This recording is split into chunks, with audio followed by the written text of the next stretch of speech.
Hi, welcome everyone. Thank you for coming this afternoon on a nice Friday afternoon and joining us for the Visibility of Time conversation in conjunction with Alicia Kwade's show upstairs in Between Glances. I just want to take a quick moment and ask everybody to turn off or silence your cell phones during the duration of the program. We'll have a moderated talk with Henrietta Holdish, our Director of Exhibitions and Chief Curator, and then we'll go into open Q&A, and then hopefully some people will have some time to visit the galleries afterwards. So thank you for joining. Thank you. Are we live here with our mics? I have to turn it on. No, I'm on. Okay, great. Thank you. Welcome for coming to the List Center.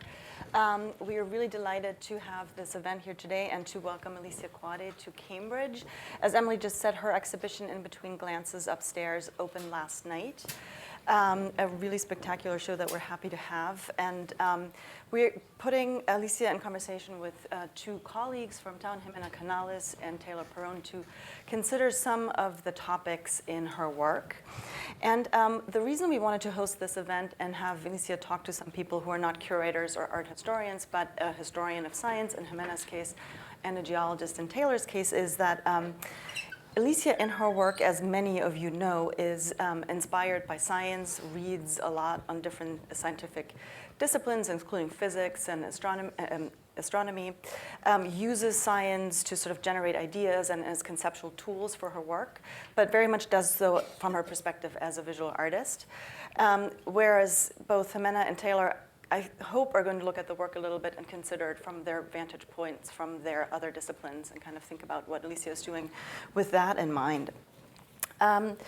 Let me introduce the speakers a little bit. Jimena Canales is an expert in 19th and 20th century history of the physical sciences, working for a better understanding of science and technology in relation to the arts and humanities. She received both her MA and PhD degrees from Harvard University in the history of science, and she also has a BSc in engineering physics. Her first book, A Tenth of a Second, A History, from 2009, was listed as one of the Guardian's top 10 books about time. And her second book, The Physicist and the Philosopher, Einstein, Bergson, and the Debate That Changed the Understanding of Time, from 2015, has also gathered numerous best-of gatherings, which I won't all list now. Jimena also writes for more popular publications like The New Yorker and The Atlantic, and has contributed to several exhibition catalogs.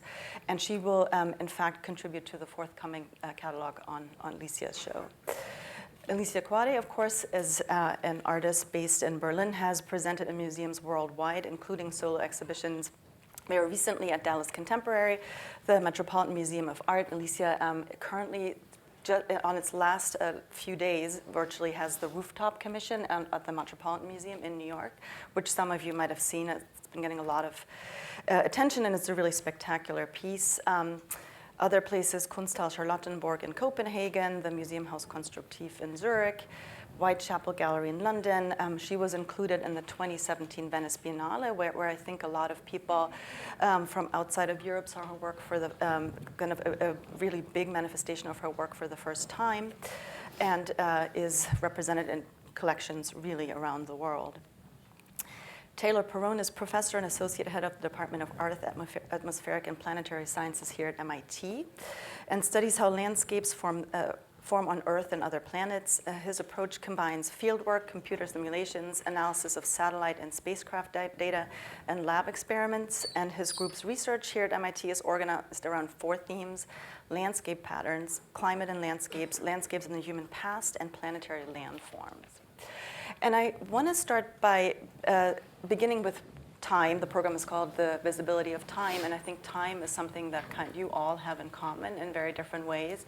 Jimena's first book talked about a very short interval of time, the 10th of a second, and kind of analyzed how the ability to measure a 10th of a second influenced a range of different natural disciplines and humanities disciplines. And Taylor, on the other end of the spectrum, deals with deep time, geological time, and extremely long periods of time. And time is also something that Alicia has returned to over and over and over again in her work. So we thought we would start out maybe by Jimena talking a little bit about her work and your conceptions of time in relationship to the history of science and the arts. No. Great, thank you. Thank you, Henrietta. Very generous introduction. Somebody, no, you're good. I saw some people raise hands, but. What was it? fifth mic someplace. A fifth Do you think it's mic. me? In the T station or something like that. Oh. Okay. Could it be my scarf? No. I see. Conversation. Okay. That's really funny. We can't Okay. hear that at all. Is it more here. interesting than me? No. Okay. But at least it's a conversation with the audience Yes. now, so that's nice. Can you hear me okay? Should I go on? Yes, okay. I'll try to be a little louder. Okay, It good. stopped. Thank you. Sorry, yes. we really couldn't hear that at all. Thank you for letting me know. Be a ventriloquist and just move my lips and have a... So let me explain why a historian of science might make sense here, and how I've been thinking about Alicia and how her spectacular work has made me rethink my historical practice, and also maybe say a little bit about how history can illuminate what her contributions. So I'm seeing the way that I see her work, and I know that you are all eager to hear from her, but I will just say that what interests me in particular is to see it as a new wrinkle in the ever-changing relation between art and science. And this is a topic that I have studied historically. As Henrietta said, my area of focus is 19th and 20th century physics. But I think one of the important moments that changed this relationship was in 1922, a debate that I have studied in quite detail between the physicist Albert Einstein and the French philosopher Henri Bergson. And Henri Bergson is getting slowly more well known. All of you have heard about Albert Einstein, but Bergson really was the intellectual, the philosopher who was known for his theory of time. And his theory of time was very, very different from Einstein's. It emphasized change and creativity. Movement, duration was one of the words that he used, the vital force, élan vital. In contrast to the scientific Einstein way of understanding time, where time is basically an illusion. And Einstein has some famous words that he says, the difference between the past, the present, and the future does not exist. It's nothing but a stubbornly persistent illusion. And he wrote this in a note after his best friend died. He wrote it to his family, but it's something that he felt and talked about in these personal, like a note for a dying friend, and also his science was based on the idea of a block universe and time being just another dimension next to space. And I was very thrilled as a historian to learn that they met one day on April 6, 1922, and they had a discussion about the nature of time, and you have the transcript of their meeting that I have studied in quite detail. But just to make it short, to tell you what was really important at the time, and that stands out in discussions about the debate, was that Einstein told Bergson that the time of the philosophers did not exist. And this was extremely provocative. It was even, rude. Bergson, at the time, was writing a book against the Einstein's theory of relativity and saying how it had a hidden metaphysics that was Cartesian and materialistic, and that therefore one should understand the science along with the philosophical, the hidden philosophical or implicit philosophy that it entailed, but that it did not have didn't comprise the entire story when it came to time. So the debate between the two men took off. One of the reasons why Einstein never got the Nobel Prize for relativity, during the award ceremony, the presenter said, we're not giving it for relativity because everybody knows that the philosopher Bergson in Paris just contested this. So I find that moment is very indicative of a broader split between the sciences and the humanities that really characterized the rest of the 20th century, where the humanities were seen, and the arts were seen as valuable, but not necessarily talking about real things in contrast to science. And this becomes problematic when we're talking about something that, like time, that is widely shared. So it's a story of the rise of the authority of the sciences and the relation between expert knowledge and lay wisdom. And one of the things that I adore about Alicia's work is that I think indicates a new wrinkle and perhaps a new relation between the sciences and the humanities and the art that this previous debate indicated. Yeah. Are we still Thank having you, Jane. another conversation being piped in? Okay. Oh, I see the conversation, yes. Okay. That's fun. This is don't also know, another, so they can hear that. another dimension. It's like- Exactly. Another dimension. It's coming from a unknown dimension. That's true. No, it's happening. Maybe. Maybe it is behind the window there.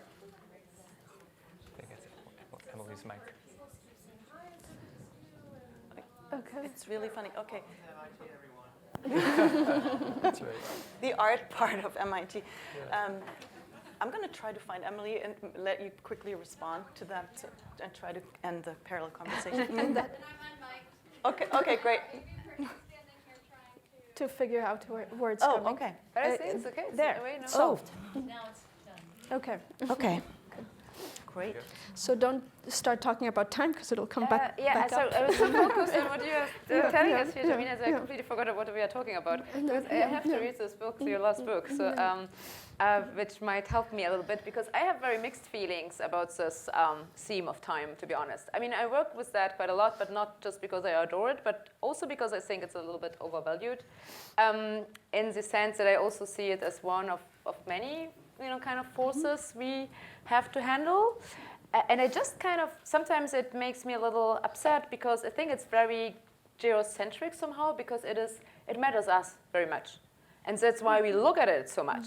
And that is something which sometimes I don't appreciate that much, because I think it's sometimes, of course not in the UK, it's far away, but sometimes it's seen kind of too romantic or like too personal, too human-made somehow. And for me, I think it's far away from what we can understand. But we are so much focused on ourselves and our short lives that we think it's like one of the most important things on this earth. But I think, kind of, I would better stand up for gravity or something like that. But it's, and of course, that's why, because I have so much mixed feelings about that, I try to look, at it, how other people are dealing with these themes wherever I can. And I'm really like, look at it from all points of view. So I try to look, of course, I also started with Einstein, which is, which is kind of obvious that you start with Einstein.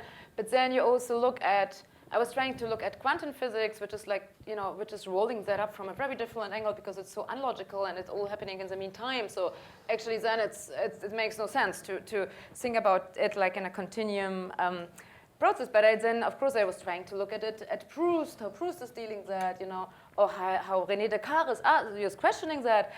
So I try to look at it from all possible angles for me. I haven't had a satisfying solution for now how it is handled, but for me it's also like one of many measurement systems which we invented to somehow handle the world. But I think it's very human, focused in most cases how we think about that. Because I think, like let's say the bigger universe is not caring so much about this time thing as we do. But it's interesting to see how that was, how humankind was trying to solve this problem, how they started to measure it, how they started to do appointments, how the Industrial Revolution changed that completely, and that is what Jimena is also describing in her first book.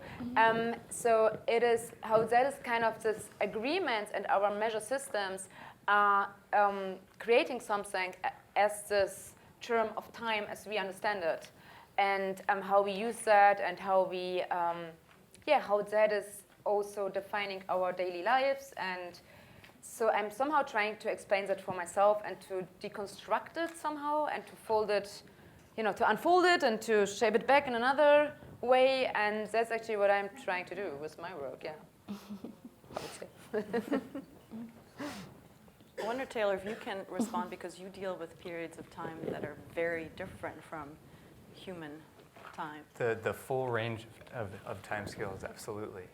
So it's interesting to hear your comment, Alicia, because I think when you're in some fields of the sciences, maybe you start out thinking about time in a very concrete way, but you quickly have to become a little bit more abstract. Because if you're dealing with, say, the Earth, planets, the solar system, you can have timescales ranging from a tenth of a second, a wave crashing and moving grains of sand, or an avalanche shaping the side of a mountain. But then you start to think about the formation of planets, and then you're talking about hundreds of millions of years. You start to think about the age of the Earth, and then you're dealing with billions of years, or the age of the solar system, billions of years. And I will freely admit that I throw these numbers around with abandon all the time. But in terms of my personal experience, I can't really grasp what a million years means, right? Yeah. So in a sense, I think in the sciences, sometimes you have to distance yourself from the human aspect of time. So if it seems too human to you sometimes, maybe we can talk next time you're having that No, feeling. but that's why I'm looking what you guys are doing because of this. Because sometimes time just seems unimaginably expansive and cold and frightening. And you're right, the universe has got nothing but time, right? Yeah. Yeah. So you start to you have to think kind of logarithmically about time. Powers of 10. And I was looking at some of your pieces upstairs and thinking exactly the same thing. That, I can see sort of this logarithmic conception of time in there. Yeah. The conversation's this is really back. strange. Yeah. Yeah. Okay. 1922. Yes. Okay. It seems to have gone away again. I think we just have to. Yeah, we should ignore it. Continue. Good. Yeah. I mean, it is interesting to see maybe right now sort of the artist and the scientist both come into agreement about those aspects of time that are more of the cosmic level and less of the mundane. We have to go somewhere. One of the things that interests me with back to the Einstein-Bergson debate is this split between an objective notion of time and a subjective notion of time, and that was in the middle of the discussion. So everybody we all agree that subjectively time seems to be a lot longer when you're bored, when you're at the dentist, when you're at the gym. And we all understand that it shifts, and those are the subjective aspects of time, which matter for us. Yet we live in a system of clocks where we assume that these intervals are cadenced and divided in perfect time, and at perfect intervals. And it is extremely interesting to me how the division between the subjective notion of time and the objective notion of time has mapped on with what traditionally has been considered the tasks of scientists and the tasks of artists, where artists traditionally have been tasked with investigating the subjective notion and talking about the world in terms of how we feel and feel it and sense it. And that division, I think, that has been very dominant, has come with quite negative consequences in a social landscape of just the basic division of the disciplines in universities, but also I find it that it is very strange personally to have ourselves be divided in these ways. So why do we accept that literature uses flashbacks and foreshadowings, and movies start at the end, in media res or in the middle, and they go back and forth? Basically, everything, the way that we talk about our lives, their highlights and their moments that, like an editor cut out. Yet the scientific way of understanding time includes every moment whatsoever, gives it the same importance in this sort of continuum. So it is quite interesting. And then again, how the present and your work can help us illuminate the past and it is quite interesting that you're sort of denying for yourself the typical task, which is an exploration of the subjective notion of temporality. Yeah, that's what I'm trying to. Which is, I think, it's great. Proust did it. You don't have to do it again. And congratulations for trying to assay and find another way of relating these two areas and disciplines. No, yes, thank you. I mean, this is what I'm trying. Probably, it's most obvious in this work, which you probably have seen, Transform Man, which is like this row of different kind of stones, and it's like, there's a few aspects in this work, but if we talk about the time aspect, it is like, of course, you can read it from both sides. There's like not like a beginning or an end. You don't really know what is like kind of, we are always like looking for an end or for a beginning. So it's always like we need a direction how to read. So you can definitely read it from the middle to left, right, so it's almost like a circle in a way. And it also is including some kind of emotion, which of course this was very much connected to time. So you actually need to move to experience the work, and then the work starts to do something. So it's kind of really like including you in the middle of this kind of procedure of experiencing time, of course. But then on the other hand, it is denying it a little bit because it's not following your direction. It just does whatever. It has its own logic somehow, and that's actually what I'm trying to do is like to look at this. To look at it, trying to step away from myself a little bit and to look on very different. I have the freedom probably another way than a scientist has that I can look at all the, I don't have to prove anything, so I can look at this and I can look at that, and then I can try to somehow explain it for myself, and so I'm kind of very free in it. But I to be honest, I very much appreciate the scientific way to see it, what you've been just explaining. Kind of like to see it as a neutral something which we try to observe and to map somehow, but not. Even I think the term time itself is a bit problematic because it is defining something which is kind of hard to define, and it should be something else than the term. I think I don't know what. Probably somebody has a better idea, but It kind of reminds me of the challenge that we faced when we were sending out spacecraft potentially to go beyond the edge of the solar system that someone else out there might find, and trying to explain distances and time, right? Like with the Voyager spacecraft. Yeah. Right. I think what they ended up doing, putting on the golden record, was that's so sweet. measurement in terms of vibrations of a hydrogen atom, right? So, but that's so naive. It's almost touching, no? This golden record. It's Yes. what is that? It's like it's kind of It was it's the really 70s, naive. right? Yeah. It's like okay, nice try, really cute. So I have a question for you, Alicia. Your clock piece. It's a very sort of vintage-looking, old, typical 19th century street clock. Why choose that instead of, for example, doing the same thing with a cell phone, an iPhone? I also did it with cell phones already. Yeah, It's okay. Whitechapel Gallery. Yeah. So I tried it all. now it looks like that though, right? No, it's a different. No, it's a different work. Yeah. It's the work in the. Actually, it might be interesting for you. The work in the Whitechapel Gallery was like 24 iPhones hanging on a mobile, Oh, yes, no, I rotating know around that. the space, and each of them has been operating this app called Sky Guide. So it was kind of trying to map all of the space and looking somehow to what we can somehow measure that it should be there. And it probably is there, but somehow it was a kind of very abstract piece. And then they've been all, all the iPhones in the meantime was like saying the Genesis, which was kind of Right. So it was not, it was like a, how you call it in English, I don't know. But it's like, of course, something very different to what this iPhone has been doing. But in this case, this clock, actually it's not a 19th century design. It's more like, it's like, it's very simplified.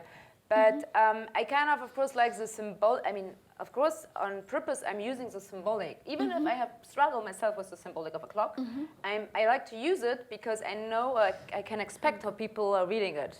And what I like to somehow look at is that even if it's such a simple tool, and it's very obvious. I mean, if you think about a clock, you think a clock like, right? You think about a round something with letters and clock arms. So most people even think about time like that. Probably, I don't know, but it's a very obvious something, and so the only thing, and it's a very ironic work for me. So it is kind of really laughing out loud about itself.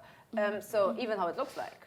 So it's and what it does is that it's kind of trying to escape itself. You know, it's a bit like Sisyphus trying to push up the stone, and every time the second arm of the arm of the second is going to the right, or the face of the clock is going to the left. So it seems like it's always on this 12, which is also like this, why the 12 is so frightening, right? It's kind of, it's also funny. Yeah. So it's like, which I also think is, so it's for me, it's a really funny, ironic work, and I'm happy that it ended up at the campus because it should be somehow included, in the daily life. But that's why I choose this design, because it should be just like something which you would expect to be there, to be acting and not in a like certain, obviously screaming out that it's art, just like something which is more creating the art by irritating the viewer. So it's more like a reaction. So a reaction is the art piece more than the object itself is. And just to clarify a little bit, like for those who haven't seen it, this refers to Alicia's work Against the Run, which is a clock sited on campus right outside the MIT Medical Building. So if you go upstairs and look across this plaza, you'll see it. And it actually looks a little bit different than the one that we had on the slide here, which is an earlier version. It's a lot more, it's a bit more sort of ornate, and ours is a lot more minimalist and has kind of like a modern clock face. So you do make them in different forms. But yes, it sits there in space, and it really looks like it's always been in front of the medical building. And it's kind of funny because people, for the most part, go by, and then every once in a while somebody will stop and kind of do a double take. And I really like, I was thinking about this when you were talking about the subjective versus the, ostensibly objective experience of time, is that I just sort of love the fact how it slogs forward and resets every single, it really does negate time every single second as you're looking at it. Yeah. And the funniest thing is also for me that most people are not able to read the time on it, even if it's very correct. But somehow this rotation is like not allowing. Which are digital now, right? Yeah, somehow. When I was observing, I had a clock like that in Central Park some years ago, like 5 years ago. And so I was sitting there and having a cigarette and looking at people, like just observing people. And there've been all these people running, right? This joggers, and since they've been like, standing still, checking their iPhones, like looking at that, really like making sure like a minute what I've said, and then like running further. That's one of the first things I thought when I saw that piece, is that it's odd, not just because the clock face itself is rotating, but because we don't have a lot of public clocks anymore. That's true. Because everybody's got devices all everywhere. And so I wonder if one of the reasons for the tension that we've been discussing about measuring time is how our ability to measure time has increased progressively over the last couple of centuries. It reminded me a little bit of the train station clocks, which is one of the times when we first started to standardize measurements of time across time zones, because you had to know the train was going to come. Yes, just because of the trains, yes. Yeah, that's right. All the way up to the development of radiometric dating, when we first actually started to be able to measure directly, precisely, the magnitude of geologic time, up until now, when we've all got everything scheduled down to the last 10 minutes on our gadgets. But do they measure time? Do they measure the time of everyone? What time are they measuring? Yeah. I think Alicia's work makes us think of that sort of those questions. Yeah. And I think that's sort of a good way to maybe talk about systems or units of measurement and systems of measurement, which inform your work in a more general way. And if I remember my Bergson correctly, I think one of his arguments in his idea of duration, durée, was that in fact he felt that time was not actually divisible into measurable units, because lived time is actually it's successive and it always happens at the same time, and sort of considers this idea of an objectively divided up time, a fiction essentially. And of course, Alicia, you talk a lot about different systems of measurements and how accurate or not those may be, and you propose different systems of measurement. in your work as well. Yes, I'm trying to shift them somehow because I mean it's like it's not even that much. I'm not a scientist, so I'm not probably I have studied all measurement systems to the very very end, and so but it's more for me. It's more interesting to see it as agreements in society and how that works through centuries and through cultural backgrounds and how that is accepted. And I mean, just if you look at the fact that a clock, like an old clock, not the digital, but still is turning to the right. I mean, it's a very northern way to see it. So that is all. So it's like that is all political and social decisions. It's not so the clock is not turning right just because it's turning right. So I'm trying. I'm more interested in these things, or like same like time zones, which you just mentioned. I mean, invented I think in 1851 or something, right? In this conference somewhere in the US. I forgot where it was. Probably Philadelphia. But now they started. What they do is they follow country borders. So it's also like there was like this idea. Well, fine. But then it's like they do all these extensions, and then funnily, all as the time zones still are super straight towards the South Pole because it's not belonging to anyone. So it's so much about this fact, So it's all. So I'm trying to look at the measurement systems, but kind of in the background of society and politics and human-made agreements. And so so this is what I'm most interested in. Yeah. One of the other fascinating things about your work, Alicia, is that again, some of the typical or stereotypical way of thinking about the division between the sciences and the arts is that the sciences supposedly deal with things that can be measured. And there's a famous quote by Lord Kelvin that says, if you can measure something, then you can really think about it in a scientific way. If you cannot, then it's not really objective or real. And as a historian of science, we study how measurement systems change. But that also inside the discipline of history of science is quite new, because historians of science had been interested in big experiments, genius people, and it's only quite recently that there's been a turn towards studying the history of measurements. And if you do that, then these things become more evident, the social and the political underpinning of our measurement systems.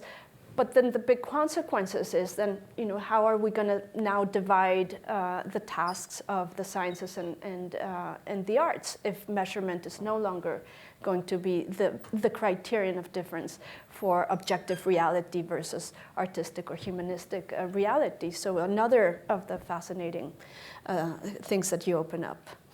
No. Good question. That's good, great. It's a good topic to bring up at a time when objective reality is somewhat under threat. But Right. we do rely on our ability to try to measure things. Yes. 1 degree C or 1.5 degrees C. That's a big difference. A meter Yeah, of sea level rise or 5. That's a big difference. Yeah. No, I mean, scientists measure all the time, but we have to. But with Alicia starting to have, artists are starting to start measuring. So what's going to happen, Taylor? But it's most interesting for me is really like these agreements about that. I mean, you have to agree with all your colleagues that this, degrees are somehow, right. First of all, That's right. And then you have somehow, and somebody else, so it's kind of, so even, I mean, I'm not sure, I've never been working on a university or something, but even I'm afraid that, also, you could say that the results which you measure are also influenced by, by a lot of things. I mean, by the tools you're using, by the politics behind it, by the people who are giving you the money to do those experiments, by, so it's somehow, These things always come up. Absolutely. And there's another important concept that maybe relates to what you're both saying, which is uncertainty, right? Even as we try to measure things precisely, well, there's always uncertainty there. It's Yes. a difficult concept to talk about, especially with the broader world sometimes, because uncertainty means different things in typical conversation than does the scientist. To a lot of people, uncertainty means we don't know. Right. But actually, it's for us, it's a way of trying to measure how well we know something. But with any of these numbers that we're trying to place constraints on, There's always an uncertainty. There's a plus And the or quantum, minus. Yeah. and even and additionally the quantum uncertainty, right, with the measuring position That's right. and momentum. Yeah, and then there is the construction, which is another thing that scientists do, and maybe you can say more about that, Taylor, of how a lot of scientists are creating new instruments to measure new things. Mm-hmm. So every time, as they perfect these measurement techniques, entire new aspects of nature become visible. Yeah. So it's not measurement, as a historian, is not just about uncovering a fixed reality, but just by looking at where it's gone, it's an incredibly fascinating journey where new aspects of nature come up. That's right. That's right. Yeah.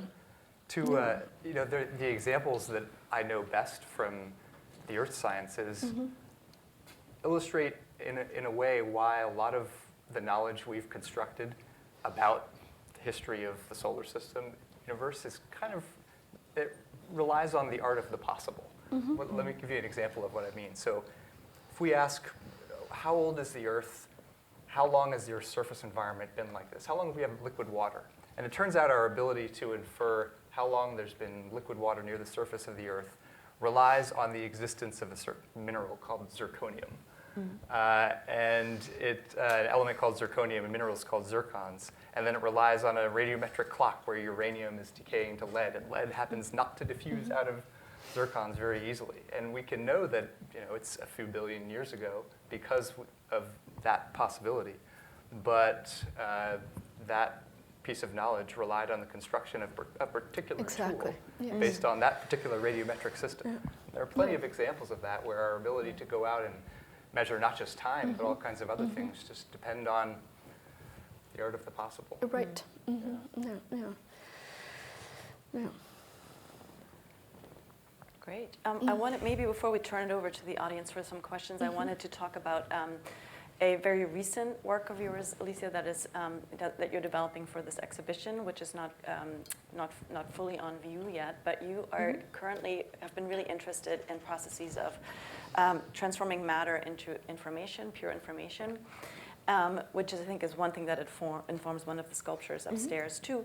But you're also making an augmented reality piece for our exhibition, which is kind of a work in progress, in development, that will be cited in various locations around campus. And I just was wondering if you can talk a little bit about that. Yeah, I'm super glad about this opportunity, which I got through Daniel Birnbaum, who appeared in my studio, and we've been talking. And actually, he's seen one of those mirror works of mine with the stones, and he was like, "Wow, that's crazy! It's like VR, but it's like analog one VR." One of your maze yeah, like structures? this Fibonacci row, like we have in the show. Oh, He's like seen, this one. he's seen something like that, and he was like, "Wow, it looks like a kind of digital VR piece." And so we've been started to talk about that, and. So we now are developing this VR piece, which is based, actually it is a transformation of a piece which I was planning ahead. So I work in 3D anyway, so it was, we had that to start to develop something out of that. But I'm very happy to kind of stretch out to this wing, because what I'm really, I can't answer, but I'm super interested in is like, this fact, if I would know everything about everything, let's say, or even, let's make it small, if I would know everything about this chair, everything, every little, atom where it sits, and all the chemistry, and its topography, and it's the topography of it in the space, and all of it. If that is having the same value as this chair itself, and probably it is the same, or probably it could be replaced, or probably we are on the way to replace these things. I'm not sure about that, and I don't have a real, I don't know what is going to happen in the future, but I think it's a very important and interesting question somehow, and that is what this VR is allowing us. I mean, this work is just really like a first step to go in this direction. But I think what is also so interesting that even I was experiencing another work once. It was not even an artistic work. It was like a game of a game developer something, and actually he created it to heal himself from, I don't know the English term, when you're afraid of big heights, how you call it? Vertigo. Acrophobia. Acrophobia. Fear of heights. So he was trying to heal himself from acrophobia, and so there was this game where you put the glasses on, and it's kind of driving you up to the 30th floor or something, and then the elevator is opening, and you're standing on a piece of wood, and you're physically afraid. So everything in your body is kind of reacting, even if you are fully aware of the fact being in a museum. So you can be fully aware of that, but no way your body, through evolution, is doing what it's programmed to do. So, and that's a super interesting thing for me. If even that is working out so fine, how far can we go actually to replace matter? But then there's a question of matter is there at all? I mean, that's another question. But so yes, I'm very happy to start to work in this field, which is very much in the beginning still. But I think there's big steps soon, and it's exciting. What you've created is a 36 feet high structure, which is of course, a contradiction because it's not physically there. Yeah. Which people will be able, which can be placed in 3 or 4 different locations all over From around Tuesday campus. on, actually, yeah. And people will be able to view this sculpture, which has motion in it and is actually based on your initial proposal for the Met. And I kind of love the fact that you couldn't realize it physically, but we were having a kind of digital version of this, in which people will be able to look at through their phones, walk into, and actually kind of circumvent and step back from. Yes, yeah. I'm very happy about this try. But it's it's really interesting. But also it's interesting in like a debate about art, like sculpture itself and value of art and value of the idea of art or the physical art. So it's also like in this case, it's quite interesting. Yeah, sure. Yeah. It's going to be right outside my building, so I'm going to be looking up. Yeah, you can. Yeah. I can. If you like, I can show some of you on my phone. Like, probably not everybody can look at the phone because it's available. I mean, you can do it from Tuesday on because we're still working for some on the app or something. But you're still available for maybe a short demonstration Yeah, outside yeah, after yeah. this. Okay, that's great. Yeah. Okay. Great. I think we're gonna thank you so much. I think we're gonna just open it up for a few questions from the audience. And I think there's a mic going around, but you also, Catherine. I'm sure we can find another microphone somewhere. Yeah. Hi, thank you so much. Taylor, I was super interested, and as a non-science person, to hear you talk about uncertainty and just gesture towards what it means in your discipline. Yeah. So really want to hear a little bit more about that. And then also wondering if for Alicia you think about, are you using uncertainty the same way, or is it completely different? Okay, that's a good question. I'll try to be as concise as I can. I think for me, uncertainty means being able to measure how well I actually know a number. And that number could be anything. It could be a time, it could be a distance. And it has a connotation, it makes it sound like it's kind of a bad thing, like, oh, I'd like to know something as precisely as I can, and that's true. But actually, if I'm trying to test a hypothesis, see if a theory is right, uncertainty is my friend, because it lets me tell if things are actually agreeing to the extent that I can actually measure that. So I like to think of uncertainty as my friend instead of something that's bad or that means that I don't actually know the answer. I mean, I love uncertainty because it's very absurd sometimes. And I don't know if you ever, like Hegel was writing about that quite a lot, and also about co-accidental happenings. And that is really fun. You should read it. It's unfortunately, I can't repeat the quotations in English, but it is. I like the absurdity in it and the surprising factor. And I don't use it like Taylor. I'm not like using it to somehow prove my other research. But I kind of like the almost ironic point of it. So you know that you can struggle and you can do, and you can be super precise on things, and you can like research your whole life on something, and then like just it's just like this sometimes, and you have to start from the very beginning. And I think that's very human, and things that we have that somehow.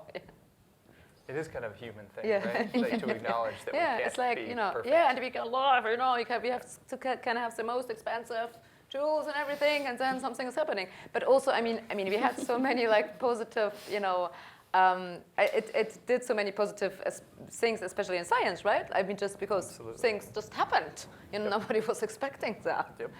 Yep.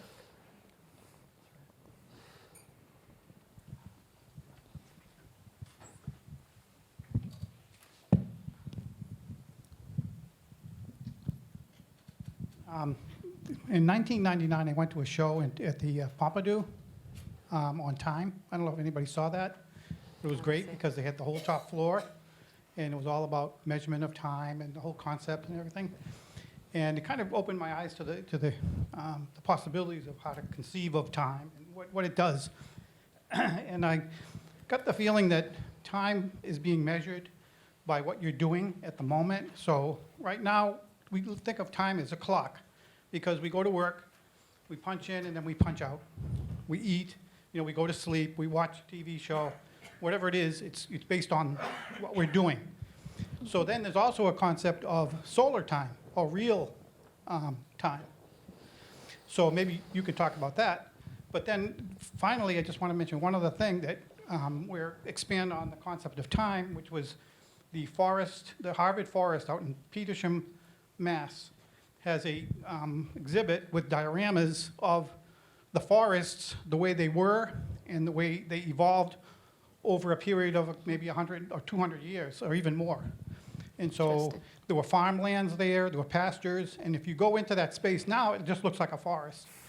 But the way they explained it in their dioramas is, how it all happened, like when it was first chopped down to make pastures, and then when the farms went out of business because the Midwest took it, and then they regrew the trees. So, as you're walking through the actual space, you can actually feel like you're walking through a time machine because you can tell by what the diameter of the trees are, and it's almost like a tree clock or a tree calendar, and then you can tell what's going on, and it really, the whole concept of time is great. I'm really happy that you brought it up. Maybe you can make some comments about some of that. Me? Okay. I haven't seen the show. It's hard to say for me. But of course, it's I mean, what you've been just explaining it yourself. I mean, you've been commenting it already. So it is. Of course, it is. I mean, this is just showing you different how you can differently see it. I mean, it's just it just depends what is facing you and how you face the things, and then it is it looks very different. And it could be measured by whatever. I mean, there's not sad that we measure by seconds or milliseconds or and atom clocks, and so it could be whatever. It could be something very different as well. Yeah.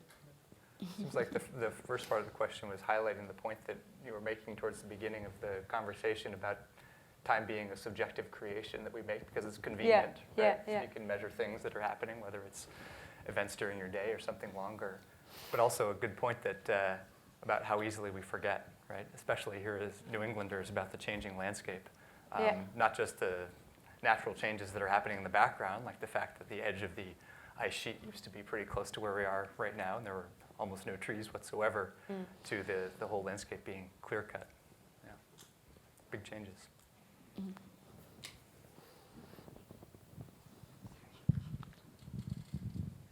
Thank you for the talk. So with the advance of astrobiology and theories such as multi-universe, I'm just wondering, how do you prove we are not computer simulations, or what are some Who questions? says we're not? right. So what are some questions that both science and art are trying to explore at this point? That's a tough one. Are you in simulation? No, not really. Yeah, I do, but not for other. But what was the first part? Can you repeat the first part of the question? Sure. So, as Taylor talked about simulations, and then how do we measure the universe and the events of tools? So we're sort of expanding our boundaries, but we don't know where is the boundary. Like the universe is expanding, but we don't know how big it is and how much time we can travel through. So it is expanding, so we don't know what's the boundary of the question. So how do we position like human beings in the universe we live in through our works? It's quite a big question, I That's a think. big question. I think if you can answer that yourself, hallelujah. But Yeah, right. it's a main human question you're asking. So, Well, that's kind of where we're at the boundary. There's a difference between uncertainty and knowability, right? And I think the question's more about knowability Yeah, than it is the uncertainty, same. right? Maybe this is where we cross the threshold into philosophy. But fascinating questions that people in both science and outside of science have asked. Right? yeah.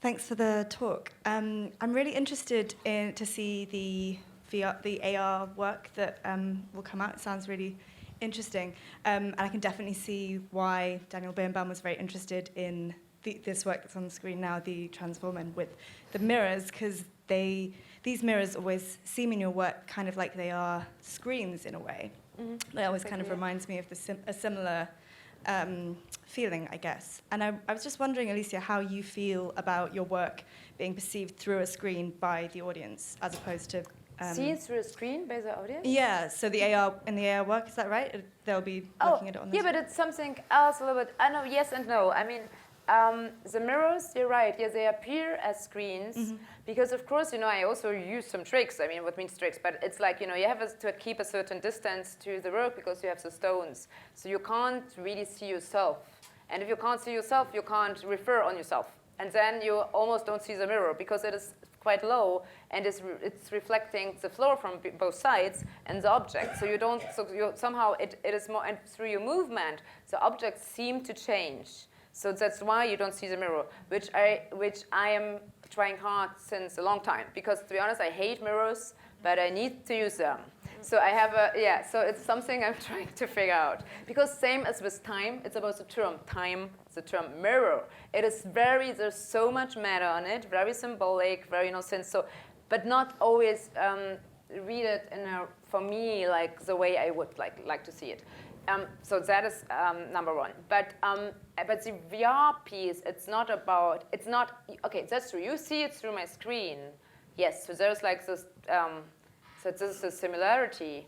But it's in the VR piece, it's more about the idea to replace an art piece, which is usually physical, with the pure information about an art piece. And to see how that works, if that works, or if it's not working at all. For me, it's an interesting thing to find out.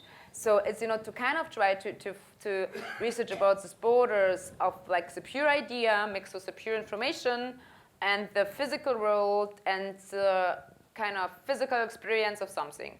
So, and also in an aspect of arts, which means, I mean, when you look at art history, so what is like, the physical, handmade or human-made product, which you call art, and what is like the concept, which is, of course, influenced by society, and the artist as one part of society. So that's what I'm more interested in this piece. This one up here. Oh. Right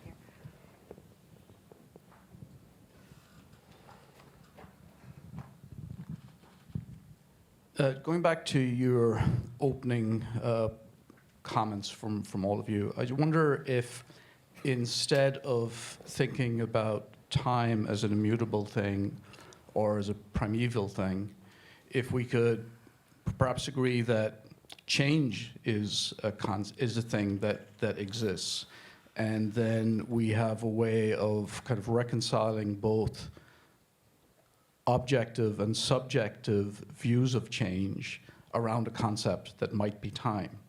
So the trees have leaves, the trees have green leaves, the trees have leaves that are yellow and red and orange, the trees have no leaves, the trees have buds.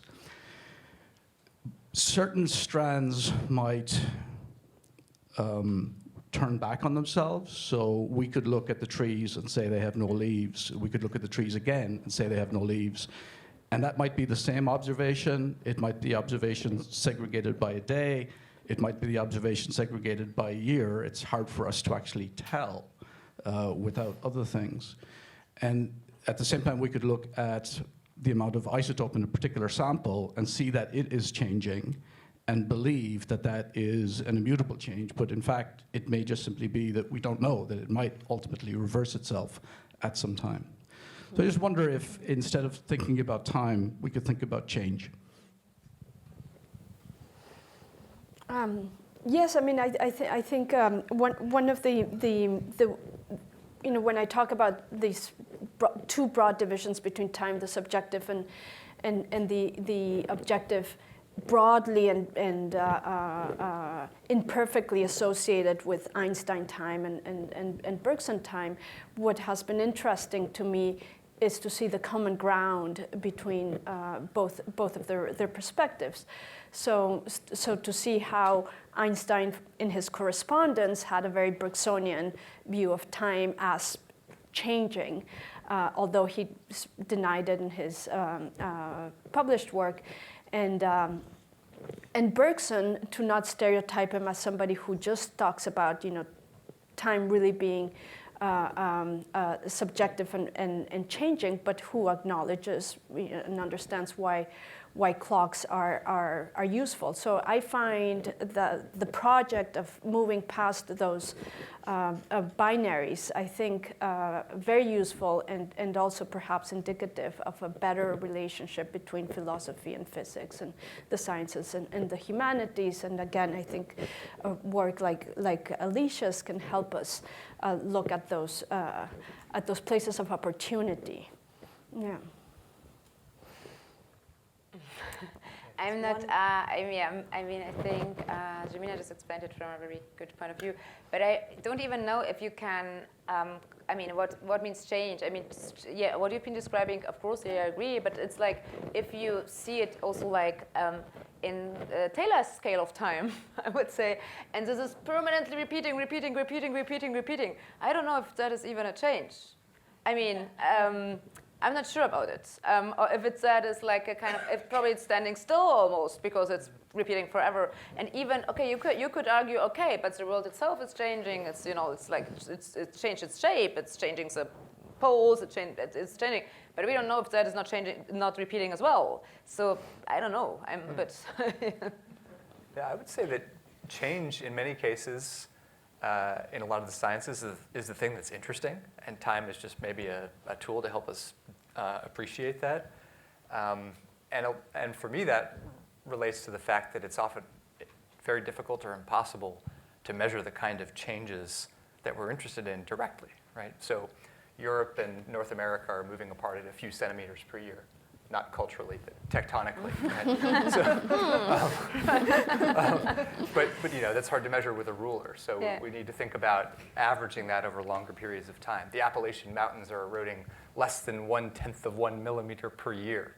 But we can't measure that directly. Yeah. So we need to think about it over longer periods of time. And to Alicia's point about whether change is important or not, if things are periodic, that was also in the question too. Kind of depends on the phenomenon. Like if someone is trying to understand how the orbits of the planets evolve, like why do we have all the terrestrial planets so close to the sun, and then a few gas giants, and then a bunch of icy stuff out much farther away. People who are trying to create mathematical models for that, they don't actually care about every individual orbit. So in their models, the planets will just kind of be in the same orbital distance and move back and forth over time. But because it's periodic, that change is kind of immaterial to the problem. Gloria? Oh, okay. Hey, how's it going? Thank you for this. This is great. I have a question which relates to time and change, but I'm also curious and really interested in the materials that Alicia uses. And I'm noticing that in a lot of the works that the objects sort of occupy like two phases or like two places at once. I'm thinking about the tree piece, the tree objects, which are sort of chair and tree trunk in one, or faceted carved stones, which are objects either found on the roadside or also as a precious stone. and then the pieces that are ground down household objects, like your bicycle or your iPhone, that have become this other object, and they kind of occupy both places at the same time. And I guess that probably relates to what you're talking about with time, but I'm just curious about the materiality, and was wondering if you can speak about that. And then secondly, I'm curious about your studio practice, how you find help with these really crazy projects. Yeah, okay. Yeah, it's not so easy to find this help, but I mean, I'm lucky to live in Berlin, and we have a lot of young people who are coming in town and they look for jobs. That's it. And very talented young, guys. And I don't know, usually it's hard to explain. I don't know how I look for them. It's different ways to look for them, but I'm happy that I found them, and I have some very gifted architects who are like much more able with this technique stuff than I am. And they're helping me to make it happen. So what I do is that I do sketches and I explain them my ideas, and they are, so first step is like, I'm doing drawings, I do like cross-reading, I do research, I look also like things on YouTube, and then I do sketches. And but it's, of course, it's never like one idea. It's like mostly that I feel like my artistic process is like a learning process. I feel like that I'm learning from each piece to the other, and hopefully I'm learning more. It's not always successful, to be honest, but that's what I try, and that's why I keep going. And so then I do the sketches, and then I have meetings with the people working for me, and they are helping, and they are like translating it in 3D data, mostly working with Rhino and other programs like that. And then we talk depends on the work, but then, of course, meanwhile, I'm very aware of the, materials I'm using. So I know, so depending if it goes outdoors, indoors, and also, but that's also a fact I have to consider. It's not that I'm completely free, of course, because I do physical things in a space, so they have somehow to, not fall through the floor, but, stand in place and be probably, straight, and so all that. So it's always like a mix between my artistic vision, I would love to, do like magic, I can't. So I need help from other people. So no, I can't, I'm trying hard. So and then they are also, and then we are trying to find the best solution, and I'm always finding new techniques, new producers. But I'm still surprised that we are not developing more new materials, to be honest. It's always the same. You're ending with a little bit. Yes, and depending on the project, if there are bigger projects, I'm working with engineers, and it's forever back and forth until I'm getting it. But in the first question you said, it's like, and what I always try to do, and that's probably quite obvious also in this objects which are turning to other objects, is that I try to keep it as simple as possible, as simple as I can, as clear as I can, and as straight as I can, in the sense that, the titles, for example, is just lamp, iPhone, bicycle. And you obviously see what you read in a second as a chair. You obviously see what you read in a, not even second, it's a tenth of a second, I think, as a part, whatever. So it's very, very, very, so what I try to use is like our education expectation towards the objects which are surrounding us, and also the knowledge which I assume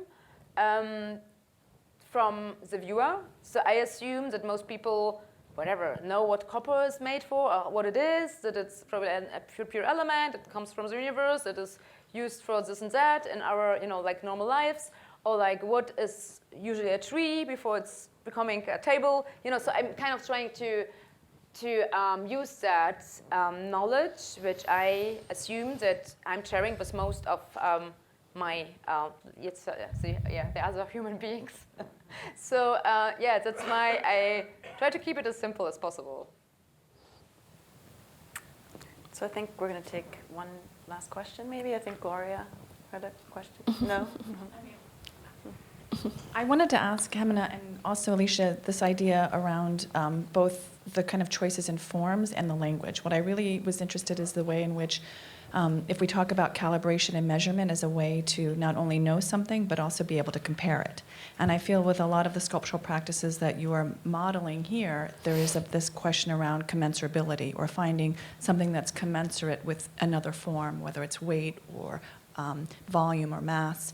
And I'm just curious around this notion of iteration and commensurability, because to think about the ways in which we're trying to the notion of radical incommensurability, right? The way that we can't compare these two very different systems, one objective or subjective, or this idea of radical incommensurability even between Western or non-Western, right? But that's the kind of philosophical term to say that we can't do that. But yet I feel like in a lot of Alicia's formal decision makings about this universalism, right? This notion of, so that's one of the questions I have, this kind of relationship in your work between a desire or interest in looking at universalisms as forms, both, and also as concepts, and what they tell us about compatibility or iteration, if that makes sense. I'm not sure if I got the question, to be honest. Can you help me? It's like the question is like how I decide between like. Well, thinking about the ways like the iPhone becoming the bowl, right, or the bicycle becoming the chair. So to me, it's a different kind of way of thinking about iteration, right, of the same materials but iterated or not copied, or reproduced or muted, right? They're kind of changing form, transformed. Yeah. So contrasting that to this notion of a lot of the formal choices you make about both geologic time, astrological time, right? These are universal concepts. So I'm just curious to think about those forms and choices that you're making. What do they tell us about the ability or inability to compare or make comparisons in certain I don't know if it's so much about comparing. It's like more about, for me, it's like, I mean, you could see also objects, or all objects, as like coincidental happenings in time and space. I mean, I don't know. I mean, Taylor knows much better, I think, but I still have not got why these particles are staying together, really, and why they are what they are. And I think it's much more about our definition, right? So I'm interested in this, this human-made definition of it. So how you call and what language is also doing to that. So especially in this body of work. So it's not that much that I'm somehow comparing that, I would say. It's more about what I have and how that is, how I define it, and what is like the human factor, what is the agreement. But when you see it, of course, in a bigger scale, of course, I mean, I don't see it any it's not metaphysical or something, but I see it, of course, everything could be everything. I mean, if I could be, if I could like scale myself down, I could just, grab through this chair. I mean, this floor is not really here.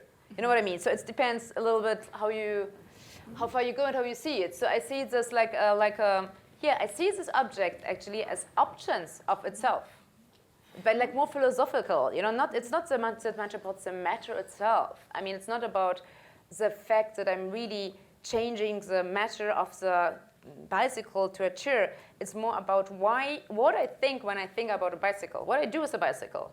Why is it what it is, and what I do with a chair, and what is happening when I speak out this term. And what I think and what I learn and how I teach it others. I mean, it's more about that.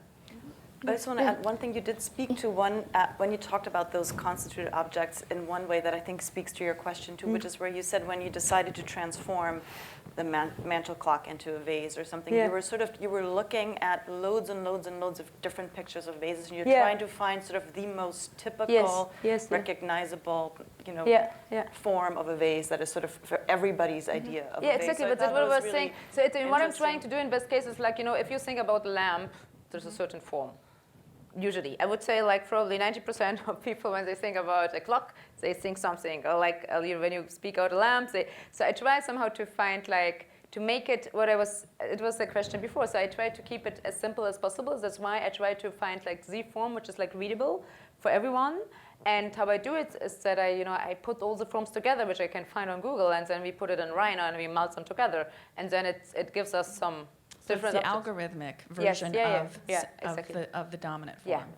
Yeah.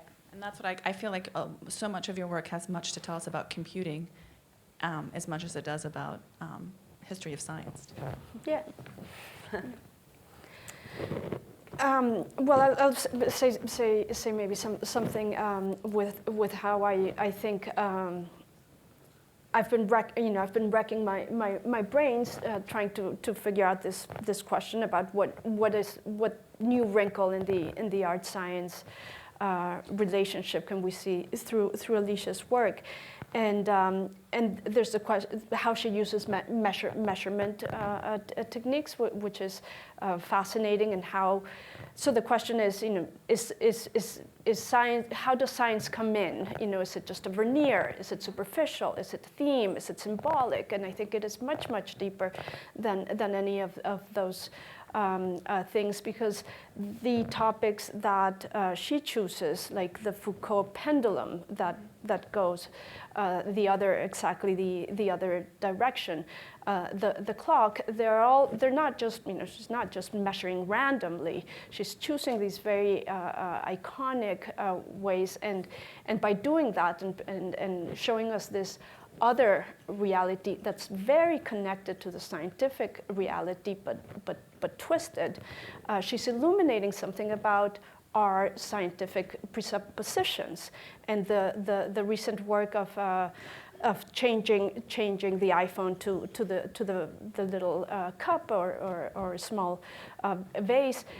deals with, and the mirror. So the mirrors deal with some of our basic presuppositions of optics, the Foucault pendulum about the rotation of the Earth, and the transubstantiation work with the founding prejudice or paradigm of modern science that the world is about atoms in motion. And so it illuminates the scientific truth in a way that I think reveals it in a very powerful way. Yeah. I can't wait to read your essay, Jimena. Thank you. Well, thank you, everybody. Jimena, Alicia, Thank you. Taylor. Thank you. Fantastic.